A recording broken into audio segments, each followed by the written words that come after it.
नमस्कार, आप देख रहे हैं द न्यूज लुक। मेरा नाम अभिषेक श्रीवास्तव है। बिहार की राजधानी पटना के राजेंद्र नगर टर्मिनल स्टेशन पे जो आज हुआ वो काफ़ी कहा जा सकता है कि दर्दनाक भी था, क्योंकि जब युवाओं की बातचीत होती है तो हर पहलू पे बातचीत करना बेहद ज़रूरी हो जाता है। लेकिन फिलहाल जो एनटीपीसी के अभ्यर्थी थे वो आज राजेंद्र नगर टर्मिनल पे काफ़ी ज़्यादा तादाद में पहुँचे थे और अपनी मांगों को रख रहे थे। लेकिन उस बीच पुलिस प्रशासन के द्वारा जो किया गया वो काफ़ी हैरान कर देने वाला था। और उसके बाद एक ही सवाल मन में गूंज रहा है कि क्या सरकार के पास मात्र एक ही चारा है कि अगर कोई भी आंदोलन है तो उसको रोकने के लिए, उसको अलग थलग कर देने के लिए आंसू गैस के गोले छोड़ दिए जाएं, प्रशासन के द्वारा डंडे बरसा दिए जाएं।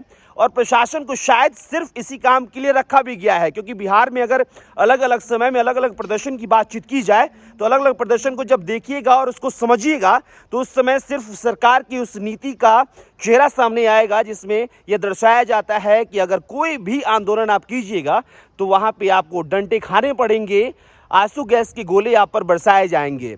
लेकिन फिलहाल देखिए, ये पूरा जो आप ट्रैक देख रहे हैं, अभी 3 से 4 घंटे पहले ये पूरा ट्रैक भरा हुआ था, क्योंकि जो एनटीपीसी के अभ्यर्थी हैं वो अपनी मांगों को रखने के लिए ट्रैक पर पूरा जाम कर चुके थे। कई ट्रेनें रद्द भी कर दी गई हैं। उन लोगों से बातचीत करेंगे जो कि स्टेशन पे बैठे हुए हैं, क्योंकि ट्रेनें रद्द कर दी गई हैं, क्योंकि जो छात्र थे वो आंदोलन कर रहे थे और उसी समय कई ट्रेनें रद्द करने के लिए अनाउंस कर दिया गया था। फिलहाल वो जो यात्री हैं वो यहाँ बैठे हुए हैं। लेकिन फिलहाल इस मंज़र को हमने सोचा कि इस समय लगभग देखिए 1 बज रहा है। हमने सोचा कि यहाँ पे आकर तमाम चीज़ों का जायज़ा लें कि आखिरकार इससे क्या क्या घटित हुआ है, इस आंदोलन के बाद क्या क्या नुकसान उठाना पड़ा लोगों को।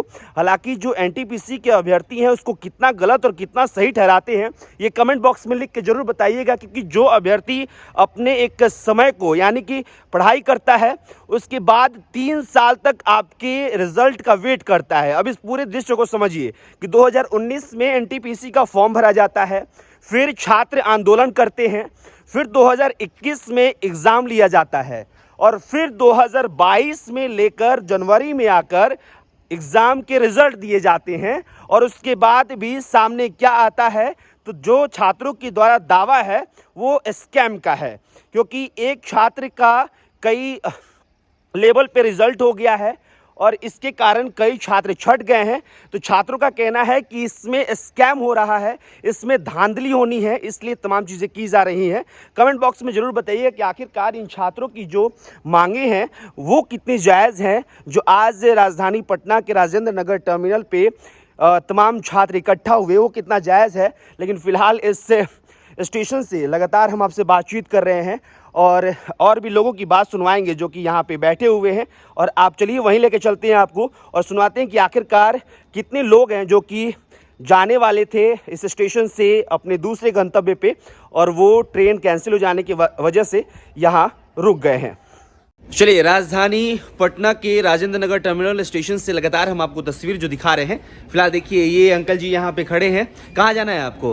कहलगांव जाना है। कितने बजे ट्रेन थी आपकी? 10 बजे। 10 बजे ट्रेन थी और अभी 1 बज रहा है। 1:20 हो रहा है। 1:20 हो गया।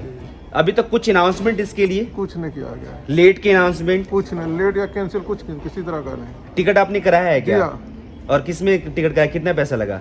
185 लगा है। 185 रुपए। जी। अब इसके बाद इंक्वायरी ऑफिस में जाके पता किए क्या 3 घंटे में? नहीं, मैं तो नहीं गया। चलिए, फिलहाल इनको कहलगांव जाना है। और अब क्या कीजिएगा? ट्रेन का इंतजार कीजिएगा या फिर बस से जाइएगा? सवेरे ना, अभी तो रात में नहीं मिलेगी ना मिला। हाँ, चलिए, ये फिलहाल मंजर है। लेकिन जो तस्वीर है वो ये है कि अब तक 10 बजे की ट्रेन के लिए रात को 1:30 बजे तक कोई अनाउंसमेंट नहीं की गई है कि आखिरकार ट्रेन चलेगी या फिर नहीं चलेगी। ये काफ़ी लापरवाही कही जा सकती है।